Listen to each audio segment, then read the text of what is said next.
Hello, and welcome back to another episode of Critical Reactions with your host, Bryan. We're going to finish up this week the same way we finish up most weeks, checking out an up-and-coming band for creator request. This time we're looking at a group called Stain the Canvas. The track is called Dead Circus. I'm going to see what they're coming at us with today.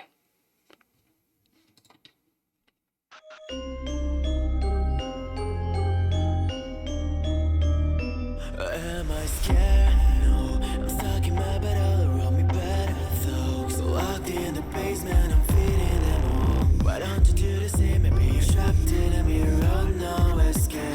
Eyes getting red, and I'm getting blue. Well, if you Really interesting widening on the vocal section there. Musically bringing in the idea of the circus.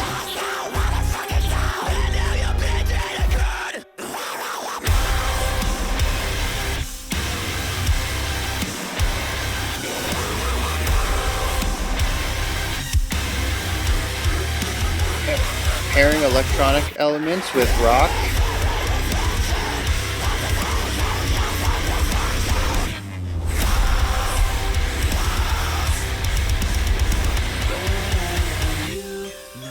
you definitely know what's up when you're not worth A single like on Instagram. The binary code, but you think I just see first you're a wall and bite my tongue. Whenever ready, you said it before. the things get out of hand. We should stop pretend to be someone we will never be. I repeat myself, I don't fucking care, but I do it satisfied. Touch me how you fucking care. Don't know what I'm doing wrong. I just see play and see this.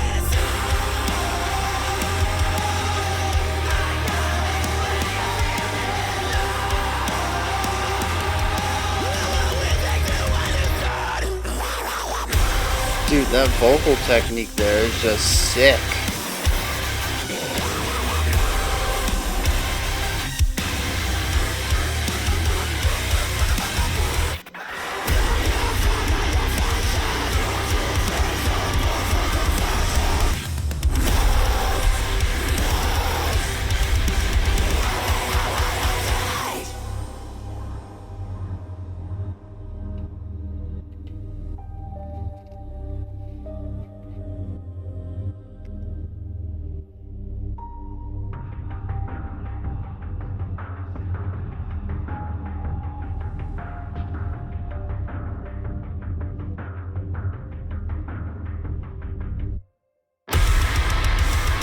Going from 0 to 100 real quick.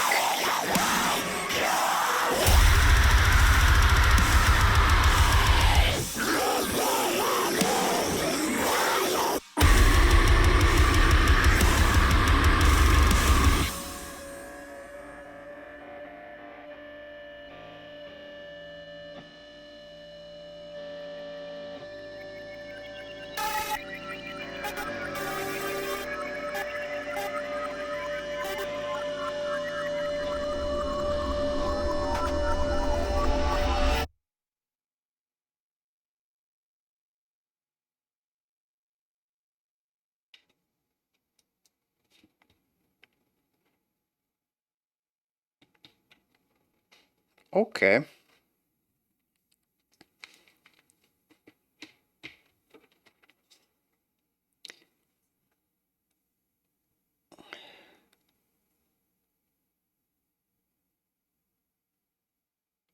So this song is all over the place. We have, well, I mean, okay. We have a couple of different vibes going on here. We have sort of the creepiness that's going on, especially when we bring in the glockenspiel and kind of get that circus vibe going. There's the heavy, oppressive, just real gnarly metal part where we get the distorted guitars in there and we get that super fuzzy synth sound, just really creating this wall of sound part of the song that feels just very oppressive. And then we have the breakdown, which was just gnarly. And the song sort of bounces back and forth between the first two. We kind of lighten it up a little bit, but get creepy and then get heavy and then get creepy and then get heavy. Just kind of bounce back and forth between those. And then we finish out the song on that breakdown, right? Just real heavy, real gnarly. And all of these sections are created texturally. There's not really an emphasis on chord progression. The glockenspiel part has a melody to it, and it's really the only thing in here that's melodic. The clean vocals do get a little bit melodic, but the guitar work, the synth work, it's all about creating atmosphere and texture, right? The drums, even the drum part, there's a couple of moments where it's laying down uh, the meter, right? Laying down the tempo for everybody. But for the most part, it's primarily there to create noise with the guitars and the bass and the synth atmospherically, texturally. This every bit of this song is designed with intent to craft specific atmospheres.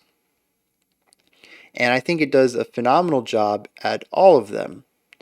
Every section, all three of the sections that I just laid out, perfectly to a T, make me feel the things that I believe that they're aiming for.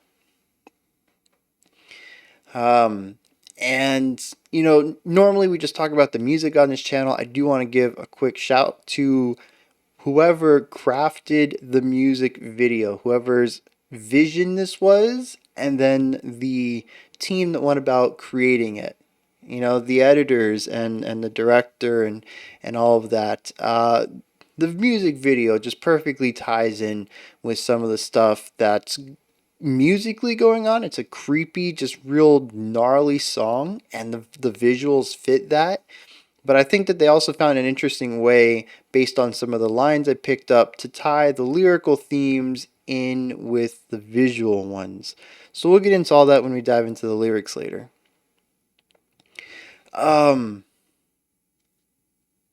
The one thing that I do want to talk about that kind of stands out the most to me amongst all this, like I mentioned, the instruments themselves, it's all very textural, right? But what stands out to me as being the most dynamic element of the song is the vocalist. There's a bit of rapping in there. There's clean vocals that kind of go from chest to falsetto. There's not just like post-hardcore screaming, but also like deathcore screaming in there. The vocalist is just all over the place and provides the dynamic element that the song needs to not get stale. And I think that's really important.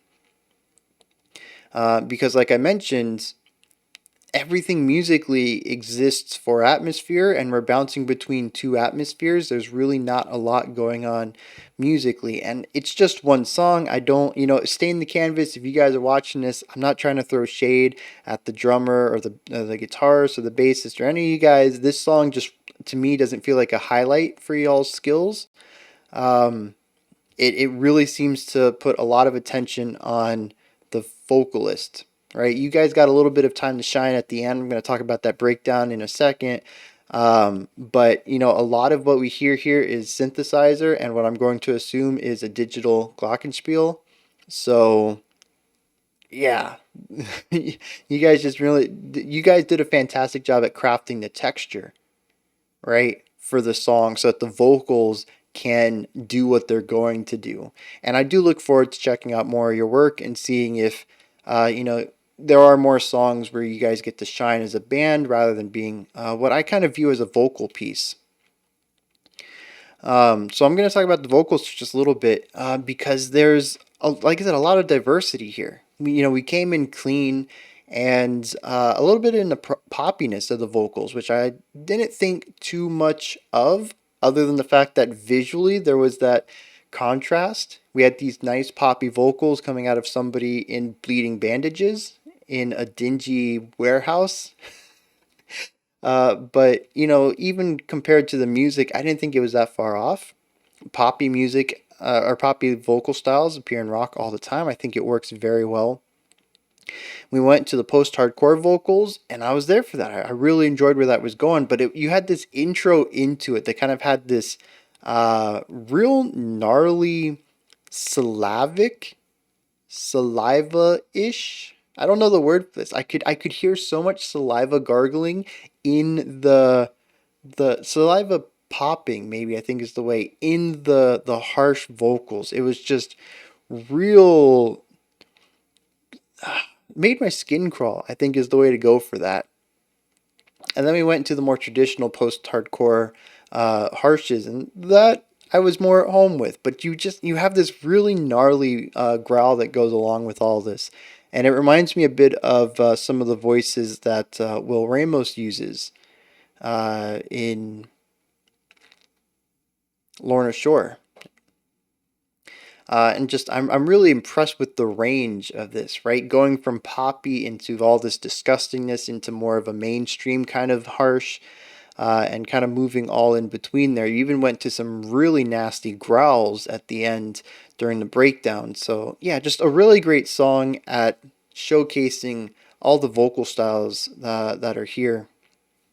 Now, talking about the breakdown at the end, I thought this was a good moment. I wish it would have been a little longer, right? This 3 minute song feels, at least to me, a bit short. And maybe not necessarily extending out the breakdown would change that, but I just feel like the instruments need a little bit more time to shine, a little bit more time to breathe, something else to do.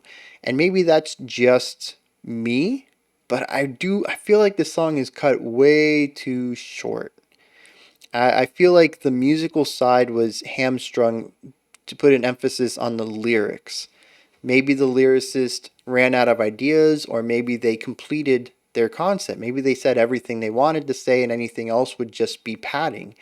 But it feels like the song was cut short for that. Maybe even having a few more instrumental sections between the vocal lines would have fixed that up, but that also would make a very different song, and it would shift the time as well. You know, maybe 3 minutes is exactly what you're aiming for, which is a good time for a solo. I mean, for a solo, for a single in this genre. It's definitely going to be something that fits more of the audience that would listen to this type of music. Going for a 5, 6, 7 minute longer track in this style might not be exactly what you guys are aiming for, especially as a single, which is designed to hook people in and to draw them to your album, where you might have some of your longer tracks if that's something you wanted to go for. But yeah, it really does feel like the song ends when it's finally starting to begin for me. We have our intro ideas. We've kind of laid down the concepts that we want to lay down atmospherically, lyrically, and then we hit the breakdown, and then it just ends. And I was like, man, we just got past the intro. We're starting to ramp things up. Where is this going? And it just goes into silence. And just personally, I was a little disappointed with that. But, again, you guys do you. If this is what you wanted to make, if this is exactly as you envisioned it and you guys are happy with it, completely forget about what I said. I'm just talking about my own biases here. Um, Speaking about that outro, though, I really enjoyed hearing a moment of the bands getting showcased some of their stuff, right? Again, it was still more of a textural element. It wasn't really playing around with melody or chord progression or anything like that. It was about creating weight. And I think you guys did that very well with the small tempo shift there as well. The drums got to show off some of their double bass kick speed. And we got to hear some more elements from the guitars and stuff. This was the part where I felt the intensity was rising. Like the whole song was just rising, and we finally hit the peak. And I was waiting to hear where we go from here. We need to resolve off of this. This is the highest point of tension. And then you guys just don't. You leave it there, which I guess is a statement all in itself as well. What is a song without a denouement? What is a song without an ending? You know, and maybe when we get into the lyrics, I'll understand more of why this decision was made. It felt like such a letdown for me personally. So yeah, with that said, let's dive into the lyrics and see what's going on here. Also, speaking of lyrics, I thought it was really cool that occasionally you guys put the lyrics up in the video in the in a comment section kind of format. And I thought that was interesting because, of course, the few lines I picked up here definitely seemed to be criticizing what we could probably call Twitter or Instagram culture, right? So we have, am I scared? No, but I'm stuck in bed, all around me bad thoughts. Locked in the basement, I'm feeding them all. Why don't you do the same? Maybe you're trapped in a mirror with no escape. The sky's getting red, but I'm getting blue. If you were like me, you would be dead too. I repeat myself, though I don't care, but I do instead. Interesting line. Don't stare, don't judge me. How dare you, with your heads down? I bet you're complaining again. So this right here, I I don't really get a lot of the little lines, but in the theme of criticizing Instagram culture and sort of just online culture as a whole, social media, I think I'm kind of seeing some ideas here. So, like being stuck in your bed with bad thoughts all around you is basically just depression, right? You don't have the energy to get out of bed, and you have all these bad thoughts or these negative thoughts floating around in your head. And there's even this that line, why don't you do the same? To me, it's not indicting, right? It's not saying why wouldn't you do this? This is obviously fine. It's more of the question of how can you not do this? And I like that because it talks about the wide-reaching negative mental effects of social media, right? How is it that you can exist in the same world as me and not do this, not lock yourself in a basement and feed your bad thoughts? How do you get out of bed in the morning kind of vibe? It says maybe you're trapped in a mirror with no escape. That part I don't get. Maybe we'll come back to it. The sky's getting red and I'm getting blue. Red and blue. Blue is darkness I'm kind of getting at. Sky's getting red. I'm not too sure about that one. It says, but if you were me, you would be dead too. So basically, I don't understand how you can get out of bed in the morning, but if you walked a mile in my shoes, you'd be right here with me. Interestingly, he says, I repeat to myself, I don't care, but I do instead. The instead's kind of throwing me off, but I think if I just ignore it, I get the gist of the line. And he says, don't stare at me, don't judge me, how dare you? You know, this is your doing, right? You guys have made the social media platform. You guys have put all this judgment out there. Your words, your thoughts are what put me in this position. Why would you judge me like that? I'm trying my best. I have mental health issues and it's your fault kind of vibe. Now this chorus is where everything kind of clicks for me. He says, we're all a mess. We're a prey of our own reflections, doomed to face their constant perfection. And I think this is interesting because it kind of changes some of the way I view the first verse. Instead of speaking to a straw man of an influencer, so to speak, he's speaking to his own reflection.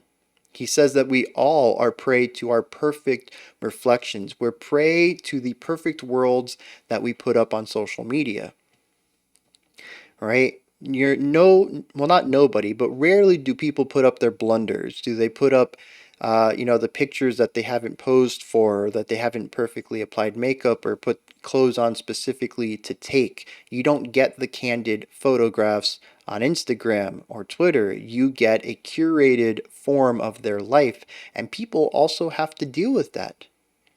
We kind of talked about this this week with Little Sims and how she splits the idea between herself as the artist and herself as a person, and kind of having to present herself as somebody who she's not, and the emotional divide there.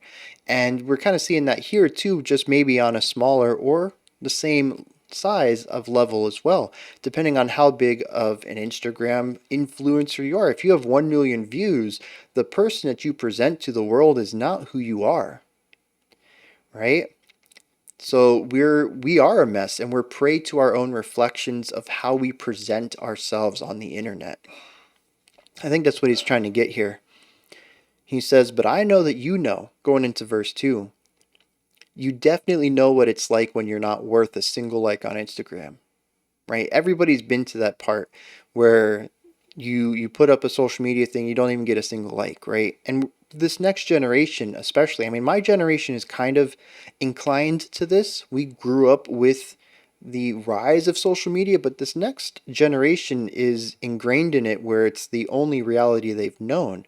To not get a thumbs up or a like on Instagram or Twitter or Facebook or whatever is kind of like a big deal, especially given the age of this next generation, 11, 12, 13, 14 year olds. Um, it can be extremely damaging. He says being in a binary code, which I believe he's talking about the algorithm that figures out who needs to see what kind of thing. He says, but you don't get to choose if you're a 0 or a 1. So we're all part of the code. We just don't get a choice. A little further down, it says things are getting out of hand. We should stop pretending to be someone we won't ever be. I'm not blind, but I'm unable to see. Um, which is interesting. He says that we shouldn't be putting this ideal of perfection out in the world, right?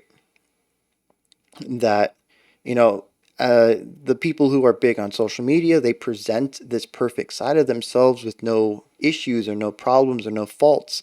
And not only are they affecting other people who don't get any likes, so to speak, but it also affects them because now they have to live up to something that they're not, right? He says we should stop pretending to be those who we're not. And just kind of repeats the chorus again. And at the end, he says, quit staring at me, just go away, leave me alone with my own ego.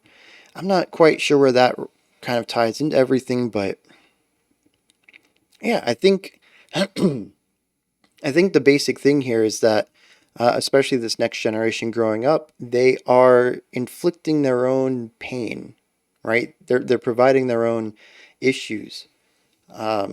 If they would just stop presenting perfect ideals of themselves, other people would not try to measure up to those metrics, and they would not have to try to measure up to them themselves. Their failures would not hurt as much, and everybody's going to fail at some point in time.